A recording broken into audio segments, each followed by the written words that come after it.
Now, I typically wouldn't be the one to make grandiose and outlandish claims, but I think with enough balanced proposition here around the definitional ideation of socialism from a Spenglerian perspective, we could probably produce what is the case for America becoming socialist. Now, I know this sounds ridiculous because on the face of it, socialism is the utopian version of Marxist communistic progress. It's this idea that the redistribution of property and the idea that labor produces value into products, etc., is now captured by those who actually do the labor, etc., etc. But I think what we'll do is first hopefully realign you. We'll take the current understanding you probably have of socialism and we'll pivot it towards what is the actual, say, sole expression of the Prussian socialism. This is a key and core concept to Spenglerian metapolitical lived, you say, becoming philosophy from that perspective. How do we become the Prussian or the German Gothic Teutonic version of a government? How does that happen? What are the required ingredients per se? And the first here, we'll take a lot of excerpts here from Spengler's Prussianism, Socialism, but it's quite a good one here to just start with saying, these are three ideals of property that are today locked in conflict. The communist ideal of equal distribution of the world's goods, the individualistic ideal of using them to create business trusts, and the socialistic ideal of administering them in the name of the totality. And now hopefully you can get a bit of a premonition as to what I'll start to do here around constructing this idea of a United States of America socialist utopia. What can we consider Trump to be ushering in here, given that he has started to usurp what was the capital dominance?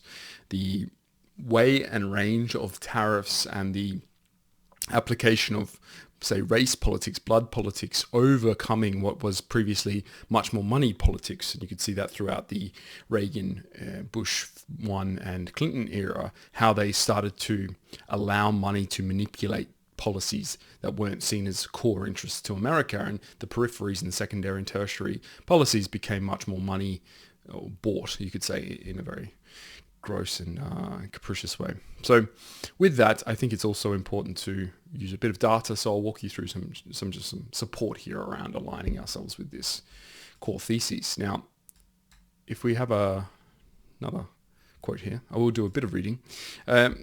Spengler goes on to say that the old Prussian method was to legislate the formal structure of the total productive potential while guarding carefully the right to property and inheritance, and to allow so much freedom to personal talent, energy, initiative, and intellect as one might allow a skilled chess player who has mastered all the rules of the game. This is largely how it was done with the old cartels and syndicates, and there is no reason why it could not be systematically extended to work habits and work evaluation, profit distribution, and the internal relationship between planners and executive personnel. Socialization means the slow, decades-long transformation of the worker into an economic civil servant, of the employer into a responsible administrative official with the extensive powers of authority, and of the property into a kind of old-style hereditary fief to which a certain number of rights and privileges are attached. In socialism, the economic will remains as free as that of the chess player. Only the end effect follows a regulated course. So there starts to be this idea of the state and the people as one. So rather than contesting or rather than as a enforcement upon the people, as you can see in different structures around governance, that we start to see this idea form in our heads that we're actually working as a social cohesive tribe together for each other. And this is that sole expression of the Teutonic socialism. And in doing this type of governance, in creating this type of communication flow between the body politic and you could call it the power structures, you start to get what is a synergistic effect from people working together towards a communal goal. And in that you build strength, and out of strength obviously becomes dominance. And so this is how you can see America transforming from what was this frontier country up until the mid 18th, late 19th centuries, into the global hegemony where the idea of capital and controlling the world became the preeminence for its existence, to now this post, you could call it hegemony rule, where the empire will be so dominating that the idea of multipolarity or bipolarity is almost nonsensical, because they've started to identify what are new enemies. The post-Soviet era, which was so you could say the bipolarity, the era of two contested empires, is gone. And in the wake of that was basically nothing. There was a vacuum of America versus no one. Now, they've tried to construct enemies in certain ways, like Afghanistan and Iraq, but a proper core antithesis to you needs to be generated. Otherwise, you yourself will degrade. And so you can see this sociologically with America, that they have this form that was decaying because it was not trying to combat anyone in particular. It was just extant. It was a vestige of the period, of the Soviet period, to carry over, and you do your victory lap as America, and then you go, okay, now what? What's the next step? And there was nothing. Once you win, then there is an existential gap here around what the purpose of your existence is. And so you have to fill that with something usually. And this is the Schmittian idea of enemies generating your identity. So you contrast yourself in a contradistinction to the other. You position yourself as us versus them, as the alien versus the, you could call it their friend and enemy distinction, but which he did, but which is how that formulation starts to acquire more meaning. It's that once you can position yourself against something, then you become the opposite. You become the identifiable tribe that you are. And in doing this, we start to understand combatants. Are you the combatant for or against us? Are you an ally, an enemy, or a friend? And in doing this, you will also understand why now you can see probably the escalation of xenophobia to a large degree. We stop seeing everyone as Americans because you're a capitalist. And you're like, oh, well, all the communists are the enemy, so anyone who's a communist, regardless of any other identifying factor, is our enemy. Whereas now, obviously, ideologically, there's nothing to oppose America. Everyone basically kowtows to what America's whims are in a large degree, culturally, soft power-wise. So the idea that there's someone against America is hard to fathom. The notion now, though, is that there's a surreptitious underlying principle of taking advantage of America. True or not true is a little bit beside the point. If you can make the case for it and people will believe it, then it can be, by definition, true. And in that sense, the Americans see the Chinese, the Russians, anyone who's, taking advantage of them via trade as the enemy. And in doing so, you react in that way that you want to fight and make sure that you're in combat against the enemy. So we can then fathom this political group that we've started to build around ourselves. It's the American, but it's also now this almost post-Soviet American. What is that? How do we forge that identity? And how Trump is able to uniformly and monolithically prescribe an identity. He's to say, you can be America first. You can make America great again. These, you could call them catechisms, but these sort of shibboleths will allow you to modulate your entire identity towards being I'm American or I'm not. And now you can have a globalized version of MAGA, or you can have a globalized version of we support Trump. You will have people in any number of countries supporting Trump for this reason, that they see a strong man doing strong things in the country that they've been told to either love or hate. Now, the idea is that you aren't America first if you're not pro-Trump. And it's a very easy contrast to make. You say, like, are the decisions helping Americans or are they not? Are they hurting? Is this idea that the Democratic Party is actually anti-American? Well, it's very easy to make that contestation and back it up with the adequate proof and the ratiocination, because we can believe it from the sense that everything that's deleterious to an American from the immigration standpoint, from economics, social policies, anything like that, where you feel, oh, they're putting someone else's rights or they're putting someone else's concerns before mine as an American, then you can necessarily think that that's anti-American in that way. And Trump is able to grasp that. He's able to wield that as that weapon very effectively. And we can see that from how he's shaped what was Republicans versus Democrats to pro-American Trumpists versus everyone else. And this will just continue. You'll start to see this ideological impulse here where people will start to make sure that they're hearing that or getting that direction from Trump the tenor. Another quote here from Spengler, which goes on a little bit in this vein. The leadership of such a system cannot be Republican. Putting aside all illusions, Republic means today the corruptibility of executive power by means of private capital. A prince will obey the tradition of his house and the philosophy of his calling.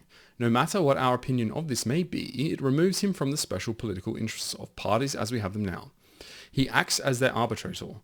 And if, in a socialistically structured state, membership in the professional councils, including the state council, itself is determined in view of practical talents, the prince can narrow the selection by the use of ethical and moral criteria.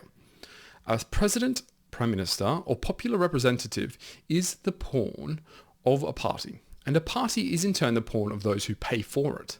The prince is today a government's only protection against big business.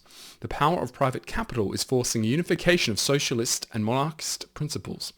The individualistic ideal of private property means subjugation of the state by free economic powers, i.e. democracy, i.e. corruptibility of the government by private wealth. In a modern democracy, the leaders of the masses find themselves in opposition, not to the capitalists, but to money and the enormous power it exerts.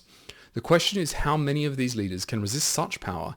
If anyone would like to know the difference between an abstract theoretical democracy and one that has existed for some time and is therefore convinced of its own excellence, let him read Sallust on Catilina and Jugurtha. And now I think hopefully that's fairly enlightening for you and illuminating as to how both Spenglerian disposition towards the idea of the corruptibility stages of democracy, which I think goes in line also with the Schmittian idea of total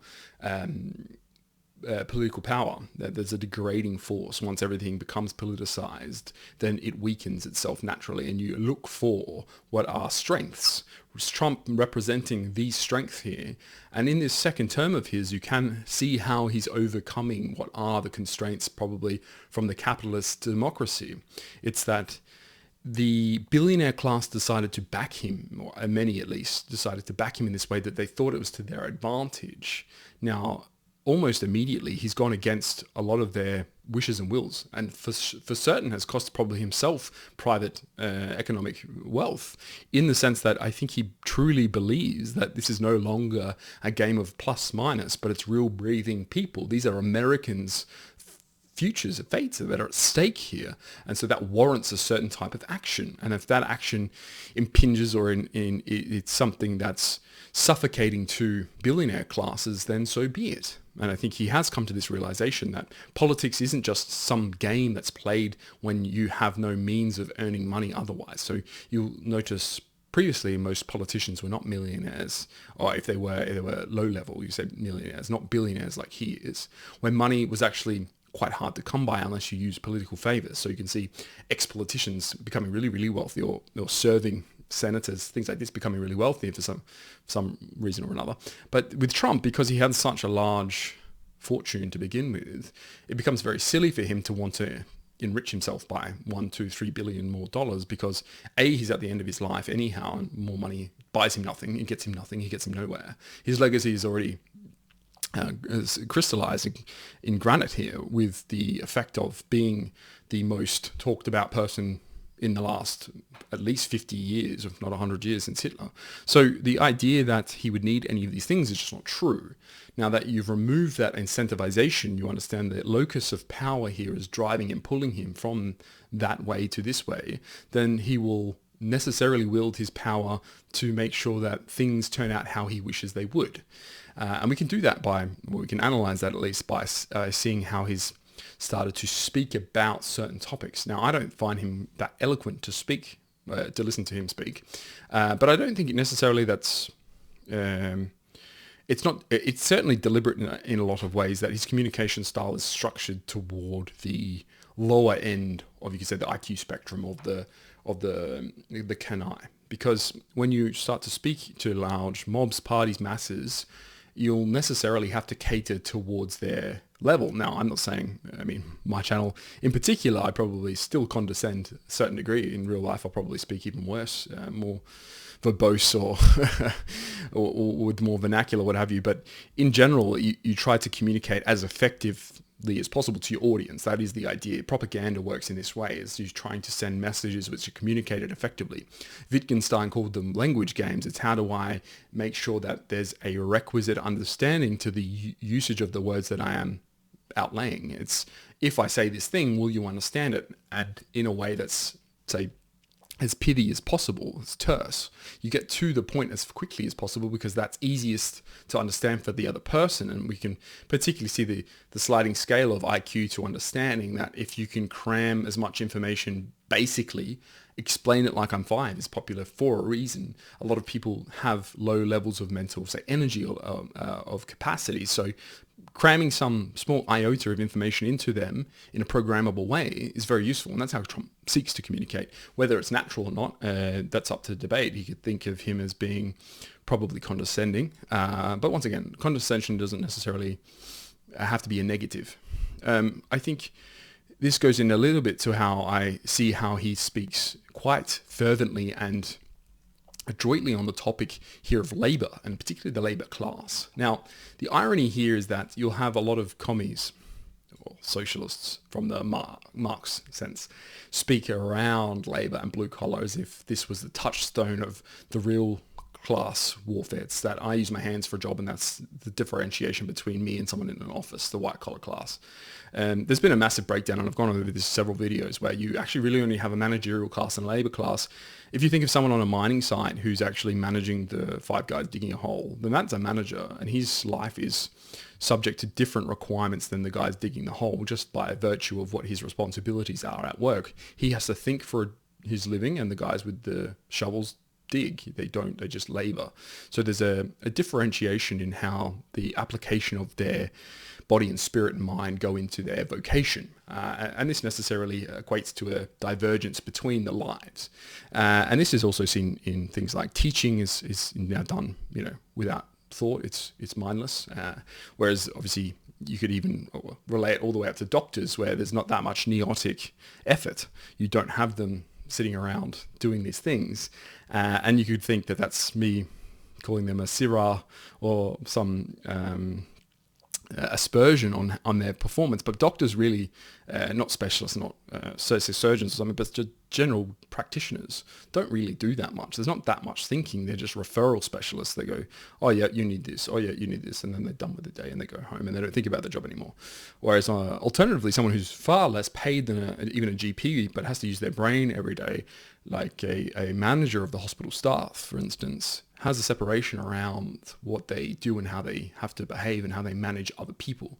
And that just imbues you with a certain, and this is where Spengler starts to talk about the administrative effect of your vocation. Can you go into your job and think of it much more around how am I serving the state as an apparatus? What exactly is my job and my vocation in that way? How does it serve the purpose for the continuation of the greatness of the state? And this is where Trump does actually speak to both levels. He speaks to the managerial class in ways they understand, but also the labour class. And this is why he had such a fascination, almost monomaniacal attribution of his entire tariff framework around manufacturing. He's considered, I think, most holistically the idea that your manufacturing base represents what is wartime preparedness in that total war aspect, but then also how total mobilization, I should also say, and then also how we can think about the idea of men with different pursuits. Men need and feel and act differently to each other in almost a dyadic sense. You have men who like to think and then relate their doing to their thinking, and you have on the opposite end of this, men who like to do, and thinking is secondary. It's almost a reflection afterwards or not at all. And this is, I actually found a quite good quote here from Tom Wolfe, where he says, I'd rather be a lightning rod than a seismograph. This is kind of how you think about this binary outcome of men. It's just men have this idea. I think women are much more on a spectrum where it's a gradual decrease from thinking to doing, and you have women allotted to all the functions across that spectrum. But the men don't have that. They don't have the gamut where they just have binary options. You're either a doer who doesn't really think or maybe thinks afterwards, or a thinker who then does afterwards. And so these two ideations of the male spirit, the masculine spirit, go into what he's talking about. When he starts to talk about manufacturing, that's what he's speaking to. The men with the soul to do something like work in a factory, like be in a coal mine, go and build cars. These sort of ideas are manifestly who some men are. And in knowing that, in doing that, he speaks to them. And he says in just one of his speeches here, just to give you some evidence on that. Since NAFTA was signed, the United States lost 1 in 4 manufacturing jobs. The state of Michigan alone lost nearly 200,000. Think of that. I won't do the Trump voice here. Manufacturing jobs are nearly half of its vehicles manufacturing jobs. They left. They left. They went to Mexico. They went to Canada. They went to many other places. So I've been saying it for 2 years. 60,000 plants and factories closed. NAFTA was the worst trade deal probably ever made by any country. Couldn't have gotten it any worse. You saw it in Michigan as much as any place. You lost your car companies. In fact, I was honored, believe it or not. About 10 years ago, I came to Michigan. I was honored by a wonderful group. I was the man of the year, and I made a speech, and it was a little bit controversial. And he goes on to say some other things about that. But I think in general, you get the impression here from Trump, and if you've seen many of his speeches, that he is talking specifically about issues, but doesn't address them in a way that, say, like policy. It's to say, I want to bring back manufacturing. And if you asked for a policy document on how, he wouldn't do that. But his general idea is that there's an impetus for me to conjure what is the conditions for something like manufacturing to return to America, and I'll do it. Trust me on that. And then people trust him. And then he goes and does things like employ Besant or one of his, treasurer or secretary of commerce or something like this to go and enact certain policies. And they do that at the whim of Trump in a way that actually tries to produce the outcome he highlighted, that he said that he would deliver. And you can see that now with the tariffs. And when this video is made, obviously tariffs are a big, important topic, and they'll probably continue to be over the next 4 years with Trump, and then into the future with however that governance manifests itself. But it goes back into how America becomes socialistic. The idea that we're necessarily bound together. You cannot leave people behind anymore. There isn't this idea that middle America should just suffer the fate of a service economy. If you didn't grow up in an environment where you're now able to participate, too bad, so sad, stops being the case. It is almost inversed into, no, everyone gets an opportunity now, and I'm going to make sure that there's a bevy of opportunities, a surface of them for the action-inclined men. Because as I said before, you have the spectrum of female occupations where you can still fill out almost every female occupation with their own dispositions, their own favoritism towards these things, these places on the spectrum. But with men, if you're not a thinking man and you're a doing man, then you have to scramble for work in particular circumstances. Yes, you can still go and work on a mining site, an oil rig and things like this, but it is very difficult to work remote. So if you are traveling and out there, and the same with the army, if you get deployed, there's a lot of psychological circumstances which don't necessarily benefit you in that way and don't leave you fulfilled mentally, spiritually. But there are options, well, there were options around manufacturing, around staying local, where you can be part of something where you're still doing as an action.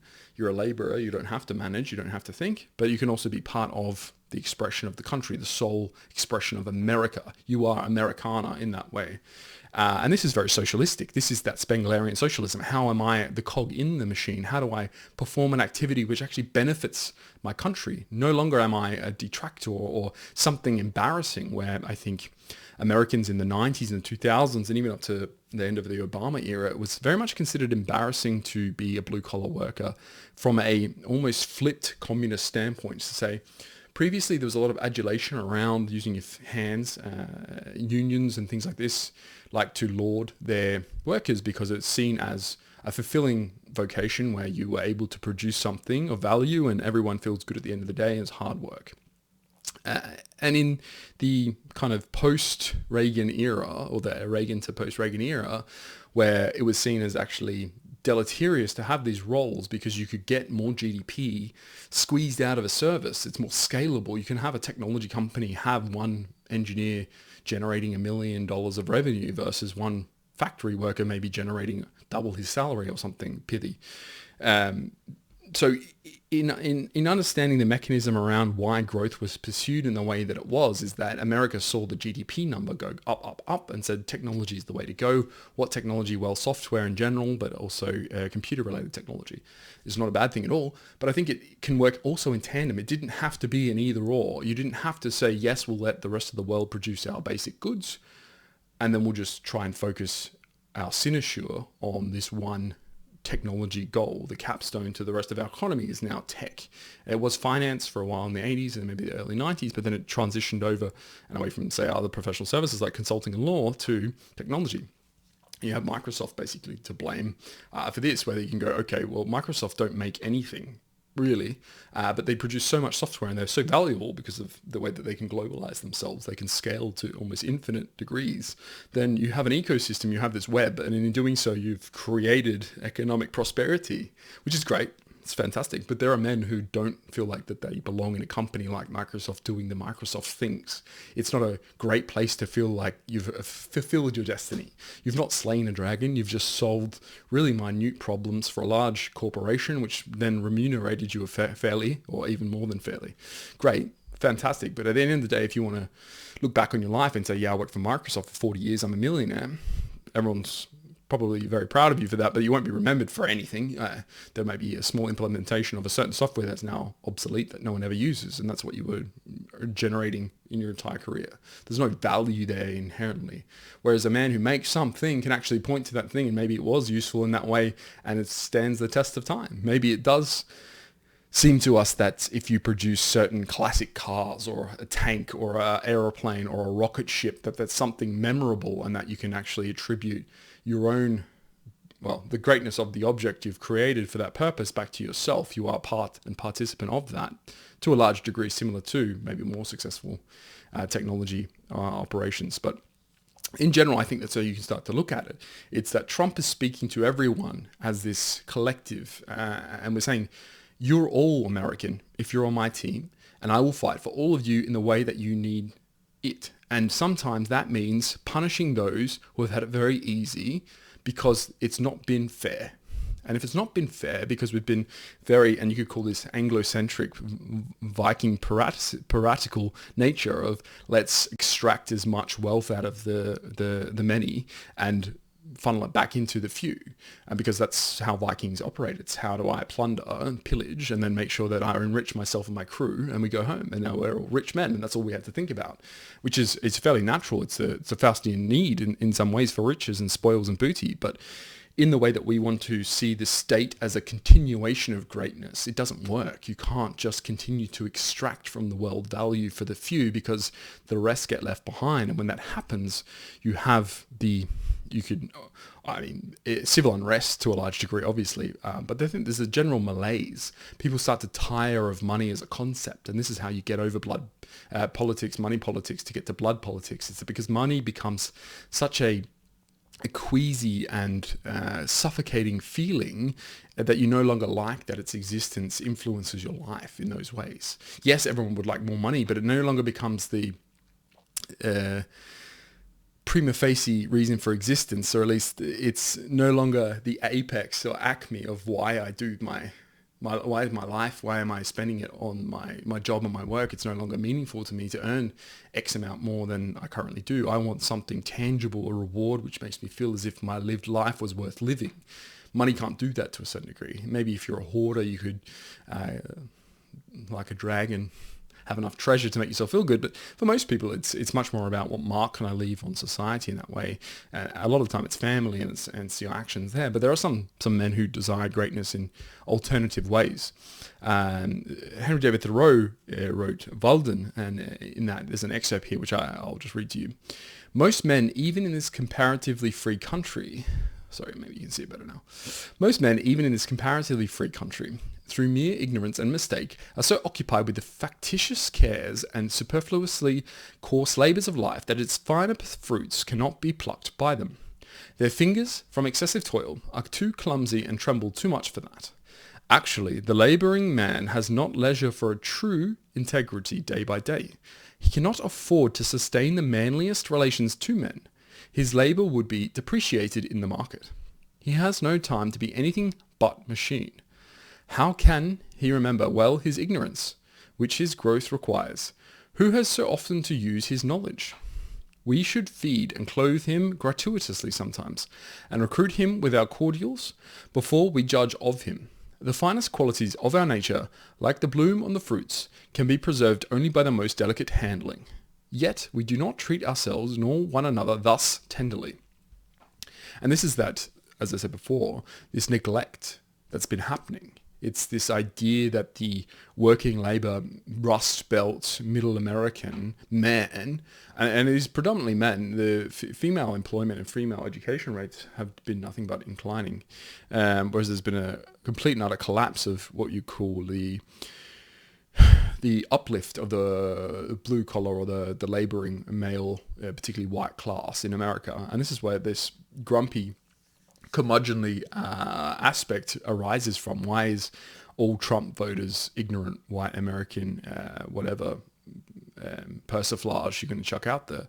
It's because that's who's been affected most by globalization, by this anti-socialization of the world, but it's particularly of America. It's to say, once you've opened everything up to the nth degree, now we're exposing everyone to everybody in the world. You have it, you've got this final utopic capitalist system whereby everyone gets to trade with one another freely.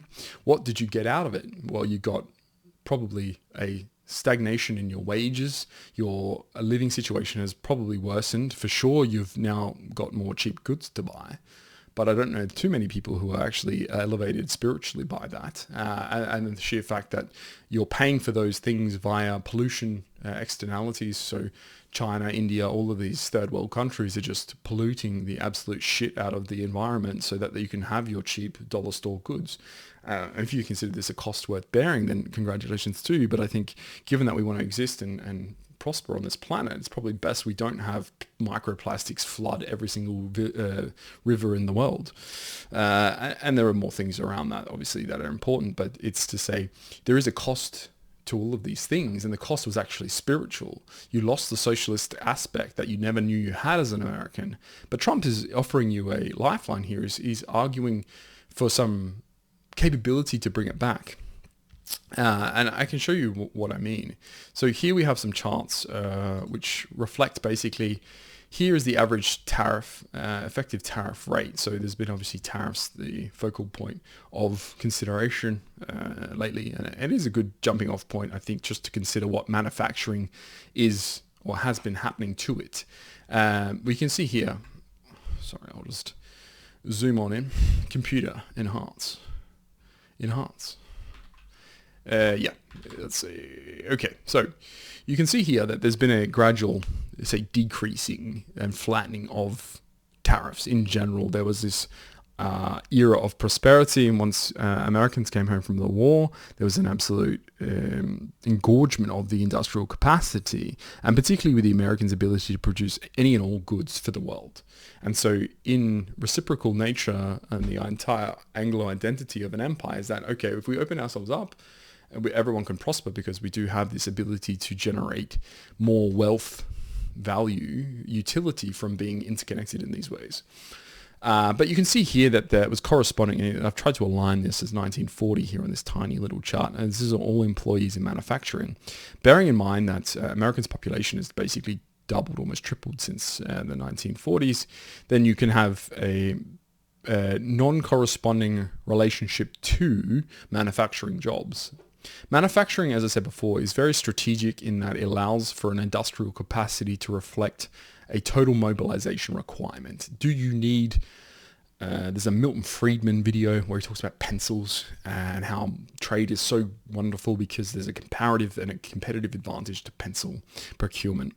I think what Milton, obviously why he's a dog shit politician, but also a bit of an idiot, is because, even in my youth, obviously, ANCAPs were fairly logical, and it felt very natural to understand it rationally, the libertarian position here. But you have to understand that life is more than economics, first and foremost. And secondly, it isn't enough that we produce pencils. If we rely on another country to produce pencils and we start a war with that country and we have no ability to produce pencils, we've lost all that technology, IP, and we actually have to lose quite a lot to start manufacturing those things again, and we get it wrong. And there's an entire period here where there's an absence of actual manufacturing capacity. And even if we get it back started, we still aren't at the level of scalability and economics of scale that we would have been at. And so there's a national security reasoning around manufacturing actual things, just as much as there is software and other technologies. And so a manufacturing base which declines like this, and you can see it precipitously decline around here about the 2000s, because George Bush, Clinton first, and then George Bush, first NAFTA, and then obviously George Bush's globalization policies completely and utterly gutted what was middle America. Obama era dead cat bounce back to where Trump had an attempt here around constructing what was at least an environment that talked more about this. He's since the 80s been very high on tariffs, particularly to protect the manufacturing base.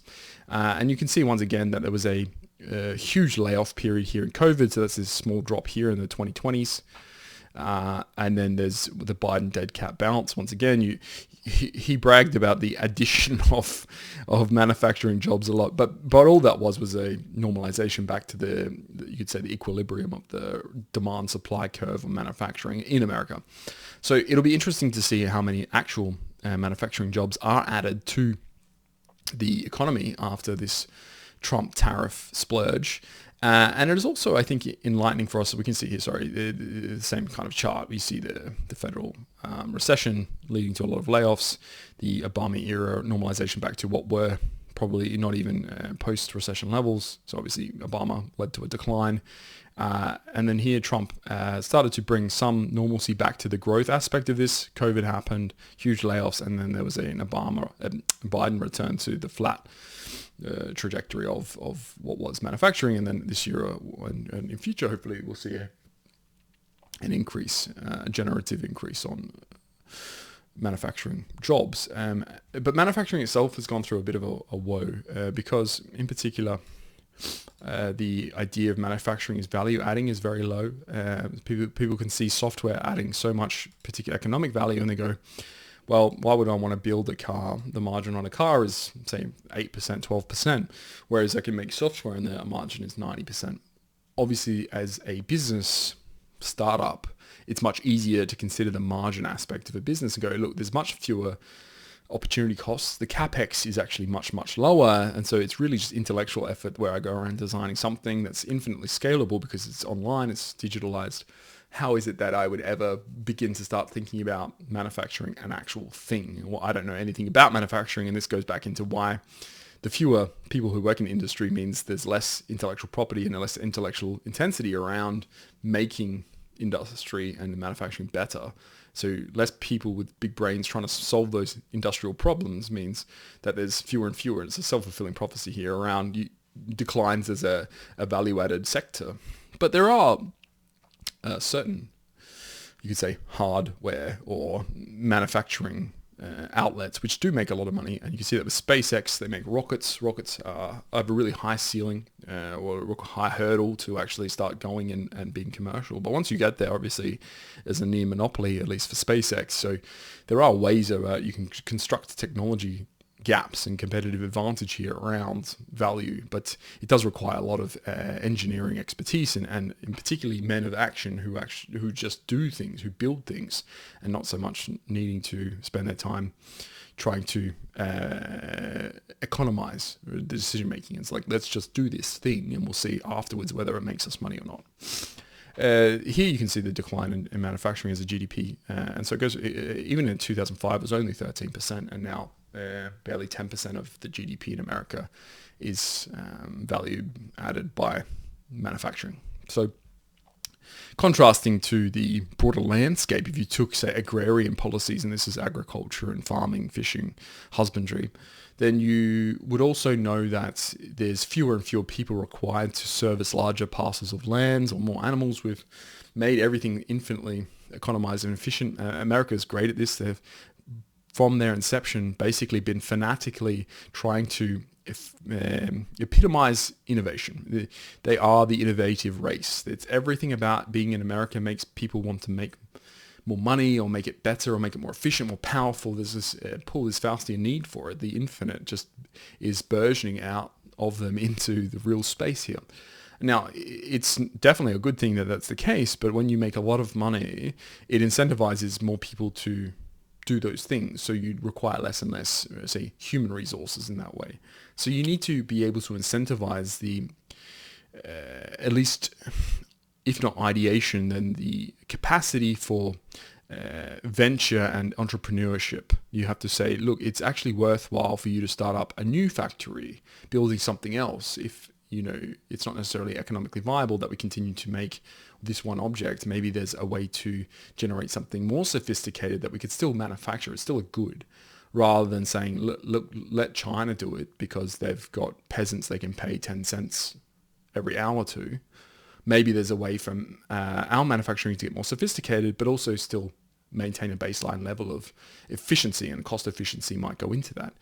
But obviously, it's easier to just throw that out in the air and say, no, it's too hard. Let China do it. We'll just take the services. We'll take the high value impact stuff. And then China, which was unindustrialized, say up to the 60s, 70s, greedily vacuums up all of these jobs and necessarily makes themselves the epicenter of industrial productivity. And in doing that, obviously, you had huge levels of pollution.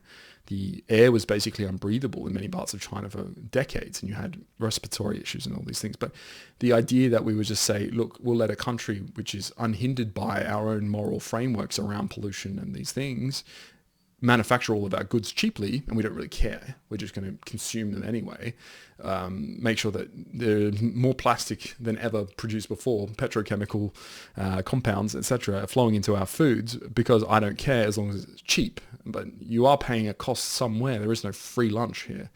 And that goes into this capacity of manufacturing is not always just this cut and dry case of it's cheaper, it's better, just do it like that, which an economist will lead you to believe is true. And there's a lot of these free tradists who are apologists really for what is a crippling class of economic serfdom, and globally that is, not even now regionally or parochially.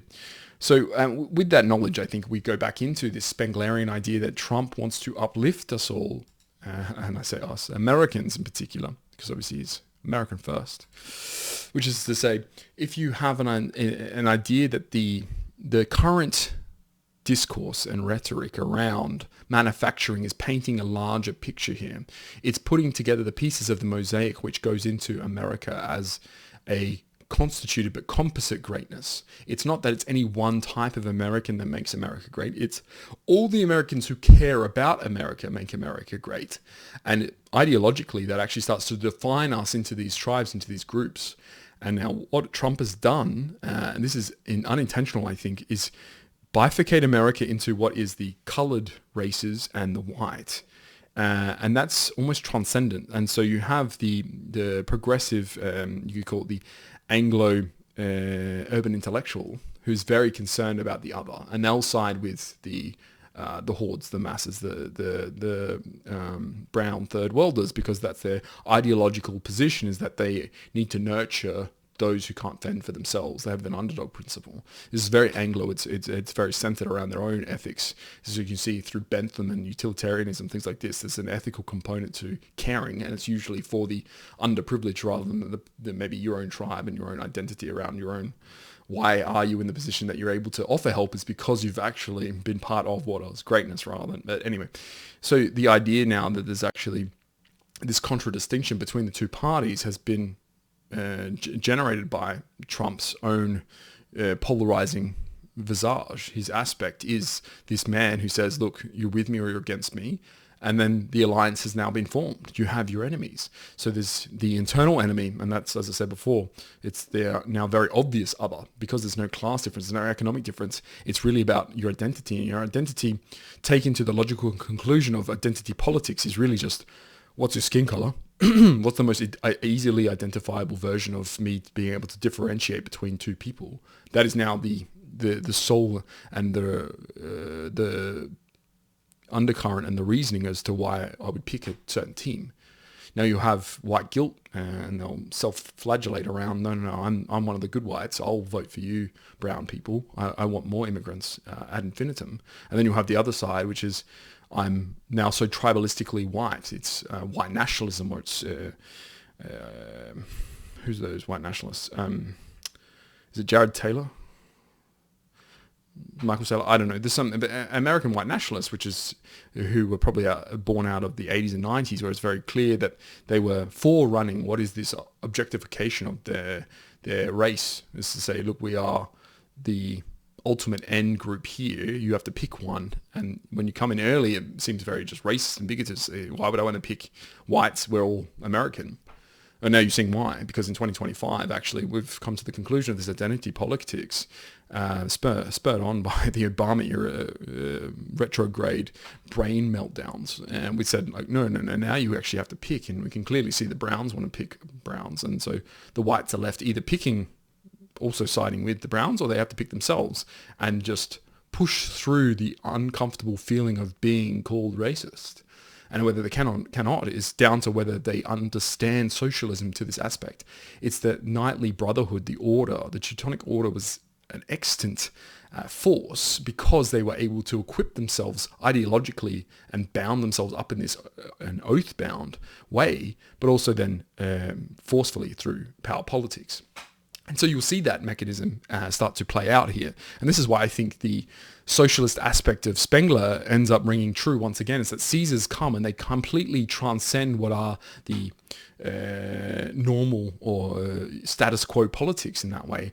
And they'll just flip everything into a new chaos and then reign supreme as the hierarchical capstone of that, is to say, once I've realigned the compass to point towards me, everyone else who isn't is my enemy, and those are the losers. You don't want to be with those. And so that's what we'll see in this Caesarist age, is that the next 200 years will just be great men vying for power, and then the masses, the hordes, will just gravitate towards them, considering their own, say, allegiance to the identity of the Caesar. And that's what we get. This is that socialism. It's that aspect of us, the Faustian need towards the communal cohort.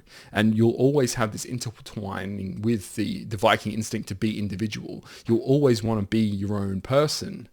But instinctively, that means you're binding yourself together with other people who want to be their own person. Even anarcho-capitalists and libertarians want to live in communities with other like-minded people, and you can see how they want to influence other people to believe and behave like them. This is that socialism. It's being projected ad infinitum upon society. I want you to think how I think. That's the socialism aspect to this, and that's how Trump has started and will continue to add further and energy into what is this precipitous change from status quo to the new age of Caesarism.